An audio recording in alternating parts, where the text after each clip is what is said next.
Hey everybody, Swonic here, and today we're talking about rival teams.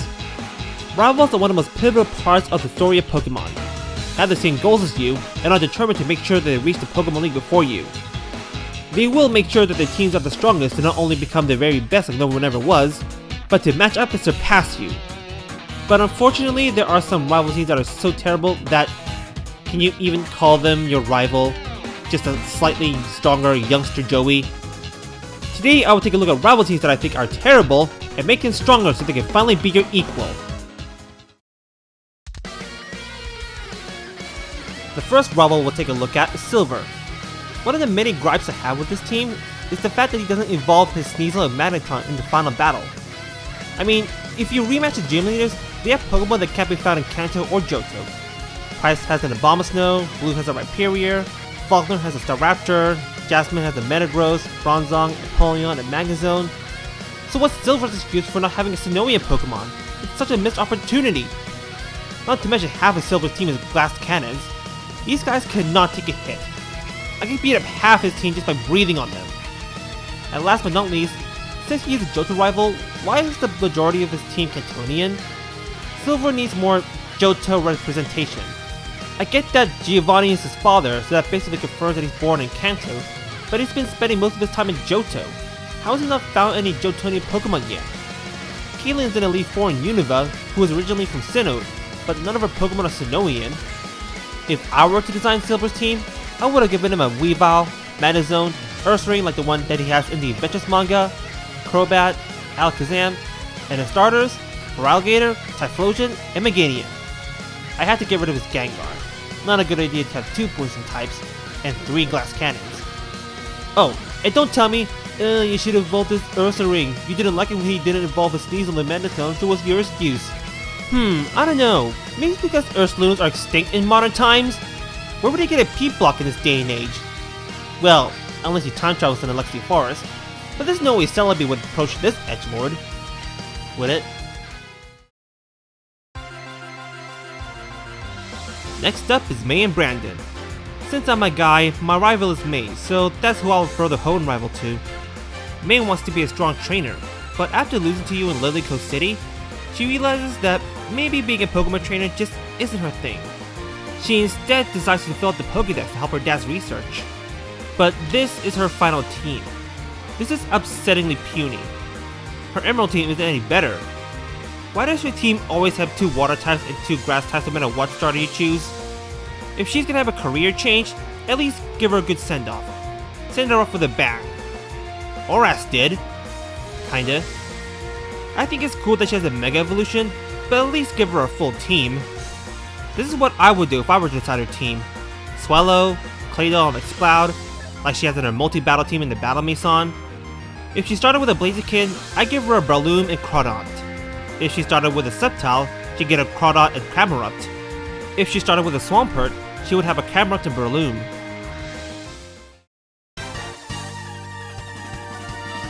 Up next is the entirety of the Kalos cast. Callum, Serena, Shauna, Tierno, and Trevor. Yeah, literally all of your Kalos rivals are disappointingly terrible.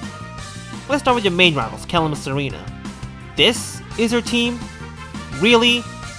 She's trying to surpass you, and this is what she comes up with? And seriously, you need more Kalos representation. If I were to design her team, this is what I would give her. Female Meowstic, Klefki, Aurorus, and Mega Absol. For Callum, I give him a male Meowstic, Klefki, Tyrantrum, and Mega Absol. And now I've got Shauna. So we're just gonna leave her with half a team? Who's writing these games? I give her Delcatty, Sylveon, Gothitelle like in the anime, sort of, and Goodra. And as you can see, I gave Callum, Serena, and Shauna 2 missing slots. This is not a mistake. I'm reserving those slots for the starters. Callum and Serena will have the Kalos starters that are super effective against the ones you choose, and Shauna will have the ones that's weak to yours. When Sycamore gives you a Kanto starter, he offers some to Serena and Shauna, but they decline. I think that is a missed opportunity. I would have given them Kanto starters. Callum and Serena would choose the one that's super effective against your choice, and Shauna would have the one that's weak to yours. Next is Tierno, and why does he have half a team again? With incomplete movesets? Anyway, since he aspires to create a Pokemon dance troupe, I make sure all of his Pokemon are capable of learning and know dance moves. And they are Ludicolo like in the anime, Flygon, Hawlucha, Talonflame, Roserade, and Crawdaunt. And finally, Trevor, who once again only has half a team. Seriously, who goes through an entire journey only to end up with 3 Pokemon? He dreams to be the first in the friend group to complete the Pokédex, so what the muck has he been doing? Too busy taking pictures for his Pokégram or whatever social media Pokemon has? Ugh. Anyway, for his team, I give him a Trevenant and Pangoro for Kalos representation, Alakazam because he wants to be a scholar, Raichu, Aerodactyl, and Florges. And now we have Gladion. And my Arceus, I hate his team. In the original Sun and Moon games, he doesn't even have a full team. What's worse is that more than half of his team are frail glass cannons, who are all weak to fighting types.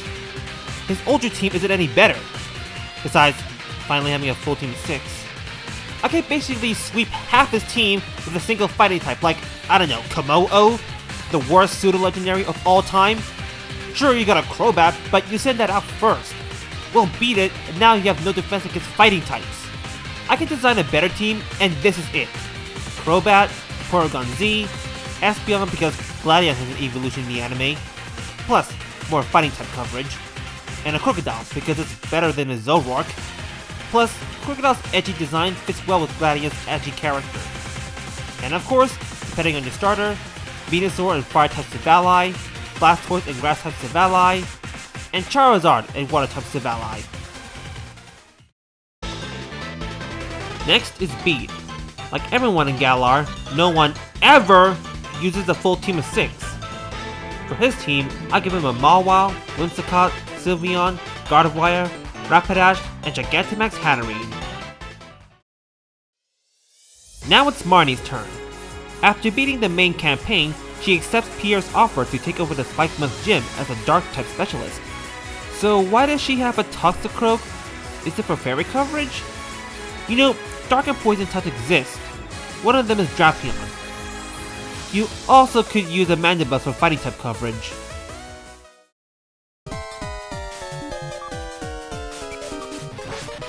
Avery's next.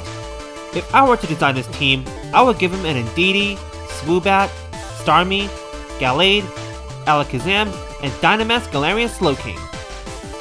They really should have introduced it before Crown Tundra. And the last rival in Galar with a terrible team, Klara. She gets a Toxapex, Galarian Weezing, Amoonguss because Pokemon's Violent Wings. It's most likely that it's a wild Amoonguss and doesn't actually belong to her, but she can still use the ground type coverage. Drapion, Scolipede, and Dynamax Galarian Slowbro.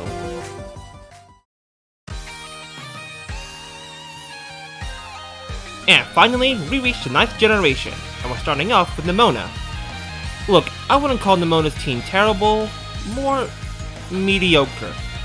Given that she's already a Pokemon League champion before you, you'd think she'd have a better team than this. Not only does half her team have a base stat total of under 500, just like Gladion, half her team is weak to fighting. Now this is a team that's way more befitting of a champion. Mudsdale, Goodra, Glaceon, Goldengo, Palmot, and her starters, Masquerada, Rayquaza, and Skeledirge. Her starter's Terra type will be the secondary types, Dark, Fighting, and Ghost. That way, they can counter your starters. A Dark type Masquerada will be super effective against a Ghost type Skeledirge. A Fighting type Quaquaval can counter your Dark type Masquerada. A Ghost type Skeledirge is now immune to Quaquaval's Fighting? Well, that's not fair if you ask me. And now, the final rival of the video, Carmine. How come despite being the oldest sister, she only gets 5 Pokemon while Kieran gets a full team? Not to mention having 2 grass types isn't a good idea. Grass isn't the greatest of all types, especially Leavanny. I may be a Gen 5 lover, but even I can admit that Leavanny is a terrible Pokemon. So many weaknesses. This is the team I'd give her. Arbok because, let's face it, she is a toxic sister and a toxic friend. Morpeko, Masquerain because it's a better bug type than Leavanny will ever be. Milotic because she thinks herself is beautiful. Ninetales and Sinistra. And that's it! That's all the rivals with terrible teams and how I would fix them. If you have any team suggestions, leave them in the comments below. Or we could discuss them together, live in my Discord, in the description below. Alright, see ya!